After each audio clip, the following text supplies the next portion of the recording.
Efésios capítulo 3, número 14 até o 21, eu vou ler, porque eu gostaria de contextualizar algumas coisas. Esse texto é tão importante. A carta de Paulo aos Efésios é tão importante. Se alguém aí diz que não é necessário igreja, que não é importante igreja, não conhece nada de Bíblia, muito menos da carta de Paulo aos Efésios, porque Paulo ele trata de uma forma tão bacana, tão especial, a importância da igreja e o poder que Deus. E quando a gente ouviu esse louvor aí, que o grupo misto, falei certo? É isso mesmo? Que o grupo misto cantou assim, é isso que Paulo trata na carta dos Efésios. Se você ler desde o capítulo de número 1 até o capítulo de número 6, onde tem a armadura, você vai entender que Deus deu para a igreja um poder, Deus deu para a igreja uma autoridade. Que eu vou dizer uma coisa: glória a Deus, aleluia, porque nós fazemos parte da igreja de Deus. Glória a Deus, porque nós recebemos um poder e uma autoridade, que esse Deus poderoso, que é coisa maravilhosa. Eu quero contextualizar, por isso a partir do verso de número 14, nós iremos fazer a leitura até o verso de número 21 de Efésios 3. Diz o seguinte: por esta causa me ponho de joelho diante do Pai, de quem toma o nome toda a família, tanto no céu como sobre a terra, para que, segundo a riqueza da sua glória, vos conceda que sejais fortalecidos com poder mediante o seu Espírito no homem interior, e assim habite Cristo em vossos corações, pela fé, estando vós arraigados e alicerçados em amor, a fim de poderes compreender com todos os santos qual é a largura e o comprimento e a altura e a profundidade, e conhecer o amor de Cristo, que excede todo entendimento, para que sejais tomados de toda a plenitude de Deus. Ora, aquele que é poderoso para fazer infinitamente mais do que tudo quanto pedimos ou pensamos, conforme o seu poder que opera em nós, a ele seja a glória na igreja em Cristo Jesus por todas as gerações, para todos sempre. Amém. Primeiro, no verso de número 14, quando Paulo diz que, se você quiser manter a sua Bíblia aberta, se você quiser anotar, grifar ali, por esta causa. No verso 14, me chama a atenção quando Paulo, de repente, no verso de número 14, diz: por esta causa, por esta razão. Em algumas versões de Bíblia diz assim: por este motivo. Paulo está dizendo que ele orar, ele dobrar os joelhos, havia uma razão, havia um motivo. E aí então eu falei assim: mas que motivo é esse? Se você ler o capítulo de número 3, você vai entender qual é a razão que fazia com que Paulo ajoelhava-se. Eu tenho uma razão de me colocar de joelho, de orar. E aí você, lendo o capítulo de número 3, você vai perceber que aquilo que fazia Paulo se ajoelhar era o Evangelho. Aleluia. O Evangelho, a palavra de Cristo. É aquilo que fazia Paulo se ajoelhar. Aí eu fui pensar um pouco, meditar um pouco nisso, mas por quê? Aí eu lembrei de Romanos capítulo 1, verso de número 16, que Paulo diz o seguinte: eu não me envergonho do Evangelho de Cristo, porque é poder para salvar gregos e gentios, judeus, aleluia, gregos e judeus, aleluia. Aí eu falei: uau! Você sabe o que quer dizer isso? Não há pessoa que não possa ser alcançada pela palavra de Deus. Não há pessoa que não pode. Nós não dizemos que Deus é poderoso, e Deus é poderoso para salvar qualquer pessoa. O sangue de Cristo Jesus tem poder de perdoar qualquer um, gregos e gentios, gregos e judeus. E Paulo falou assim: é por causa disso, é por causa do poder desse Evangelho, que eu me coloco de joelho todos os dias. Aleluia! Aleluia! Você tem razão para se ajoelhar. Você tem razão. Aleluia! Aleluia! Nós vimos aqui muitos grupos se apresentando, com certeza também os líderes desses grupos. tem razão para dobrar os seus joelhos e orar. Porque existe um propósito divino, porque existe um plano divino, porque existe uma vontade divina, e essa vontade divina é para se realizar e para se cumprir na igreja, no povo de Deus. E Paulo estava preocupado. Esse pôr-se de joelho é porque Paulo imaginou, já pensou se toda essa glória de Deus, se todo esse poder de Deus, a igreja não experimenta, a igreja não prova, a igreja não sente, a igreja não vive, a igreja não realiza. Já pensou se a igreja fica tímida, acanhada, envergonhada? Já pensou se a igreja, por causa das lutas, das perseguições? E Paulo diz assim: eu me coloco de joelho, porque é importante que a igreja prove de Deus esse poder. Glória! Deus é poderoso. Aleluia! Na carta de Paulo aos Efésios, Paulo está dizendo: isso é para a igreja.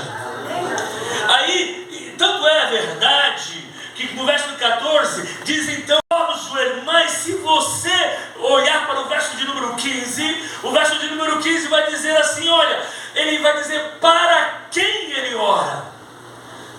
Para quem ele ora? Ele vai orar. Eu preciso me colocar de joelho todos os dias.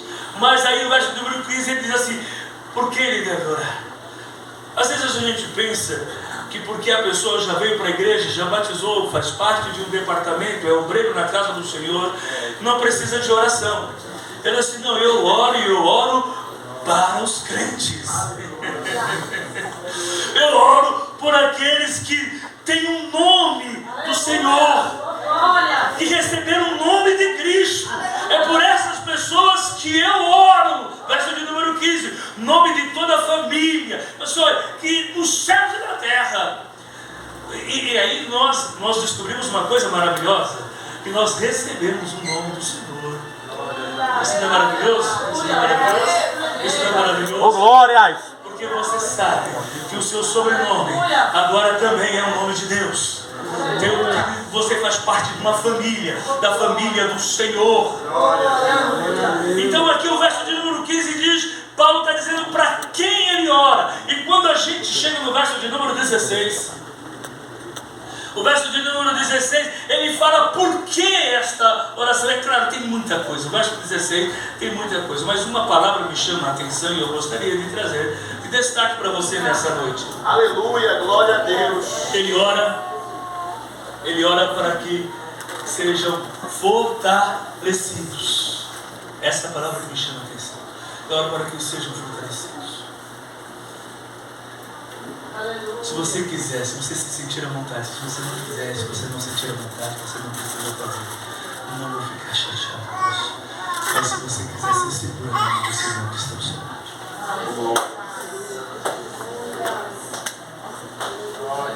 Aleluia! Aleluia! Paulo orava para a igreja de Efésio. E ele orava para que a igreja fosse fortalecida Aleluia. pelo poder do Espírito Santo. Aleluia! Glória! Se você se sentir à vontade também, se você sentir que você tem essa autoridade, diga para a pessoa que está ao seu lado: olha, você pode ter certeza de uma coisa. Aleluia! Eu vou estar orando pela sua vida, para que você seja cheio do Espírito Santo de Deus. Porque uma coisa é certa: as lutas vêm, mas o nosso Deus, Ele é poderoso para nos fortalecer. Para que você seja fortalecido. Essa é a necessidade da igreja de Deus. Essa fortalecida no poder do Senhor, no poder do Espírito Santo. Muita coisa, e eu não estou dizendo que essas coisas não são importantes. Tudo que você tem pedido e tudo que você precisa de fato seja importante mesmo, não quero questionar isso, mas existe uma coisa que fazia Paulo dobrar o seu joelho e orar. Glória! A gente sabe às vezes reclamar muito do irmão, né?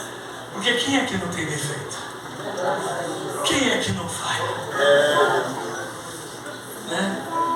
Quantas vezes a gente quis vir para a igreja e receber um abraço, ser visto por alguém, e às vezes a gente entrou e saiu e ninguém percebeu a gente, ninguém deu um abraço na gente, e a gente ficou tão triste, né? Poxa vida, queria tanto. Paulo, ele disse assim: olha, eu vou orar para que você seja abraçado pelo Espírito Santo. Paulo está orando para salvos, para uma igreja, para crentes, mas nós precisamos. Então, quando Deus tocar no seu coração, quando Deus mover o seu coração, ore por mim. Você pode até esquecer o meu nome, mas você vai dizer: olha, é o cunhado do Sérgio, aquele careca. Deus, o Senhor sabe, fortalece ele no poder do Espírito Santo. Porque se Deus tocar no seu coração, é porque eu preciso. Aleluia. Aí o verso de número 17 tem uma palavra que eu gostaria de trazer. Uma palavra que eu gostaria de trazer nessa noite. Porque aí, olha só, o verso de número 17, Paulo diz assim: ó, não é só para que seja fortalecido no poder do Espírito Santo, não, mas é para que Cristo habite. Aleluia. Glória. É para que Cristo habite. Aleluia. Para que Cristo faça morada. Para que Cristo faça habitação. Aleluia. E Paulo devia ter razão por causa disso, né? De orar dessa forma, porque a gente se conhece e a gente não deve ser muito diferente da igreja de Efésio. A gente precisa, sim ou não? Sim, sim ou não? Sim. Eu não sei como é que foi a sua semana,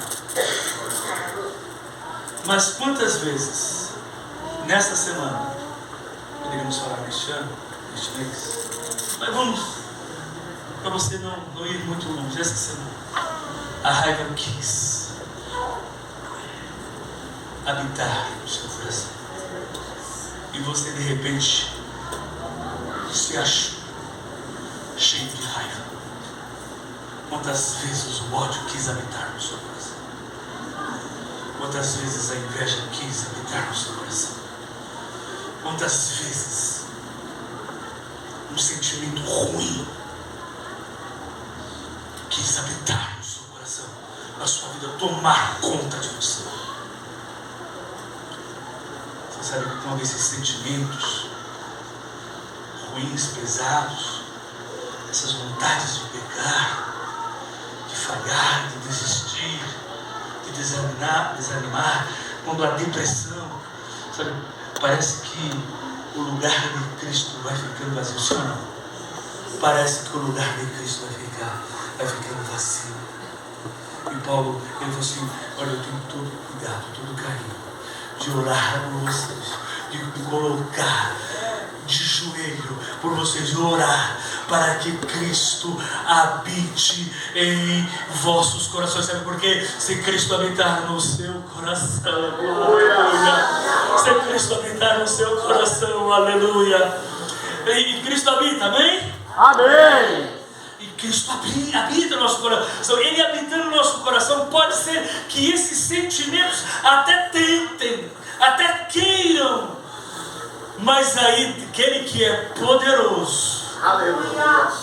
aleluia, Filipenses 1:6, né? E aquele que começou a boa obra, sabe por quê? Ele é poderoso. Porque Ele é poderoso, Ele completará até o dia de Cristo Jesus. Aleluia.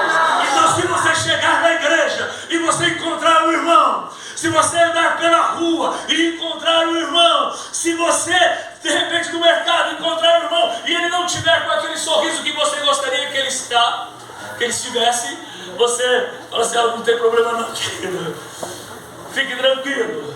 Não precisa perguntar nada para ele, não precisa prolongar a conversa, mas diga para ele: olha, eu vou estar orando por você, mas eu vou estar orando pela sua vida. É para que Cristo transborde na sua vida, para que você tenha tanto de Jesus, mas tanto de Cristo, mas tanto de Jesus, que não haja lugar em seu coração para nenhum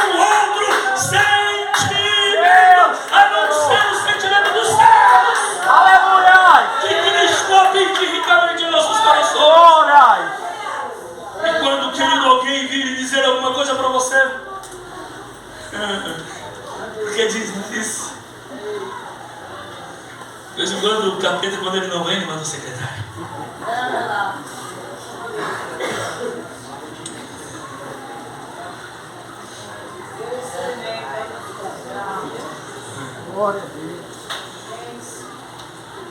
Às vezes o inimigo vem com propostas, vem com palavras, propostas para nos tirar da presença do Senhor, palavras para nos matar. Aí você pensa, opa,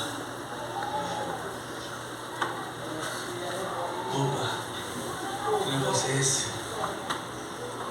Que conversa é essa? Deus me deu poder. Deus me deu autoridade. Deus me fez parte da igreja.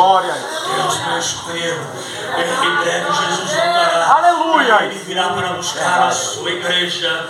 Aleluia. Por isso, em nome de Jesus, que todas essas palavras e todos esses convites não tenham poder, não ocupem o lugar de Cristo Jesus em sua vida, e que Cristo habite ricamente.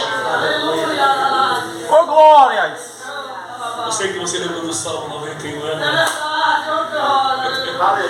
Tu és fiel, Jesus. Morada, é lugar. Você entende o que é morada? Jesus, Você entende o que é onde Cristo habita? Aleluia!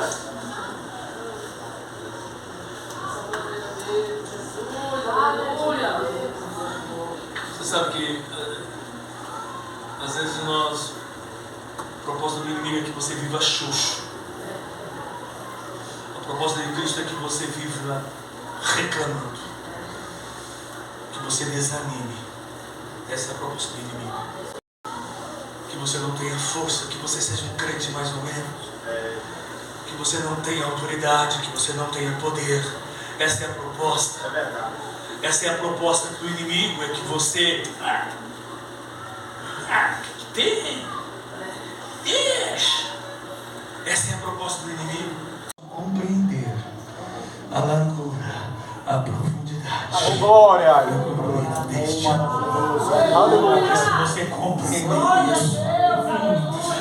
Aleluia. Glória a Jesus. Santo Deus. Se Aleluia. você entender isso, você quer experimentar isso ou não?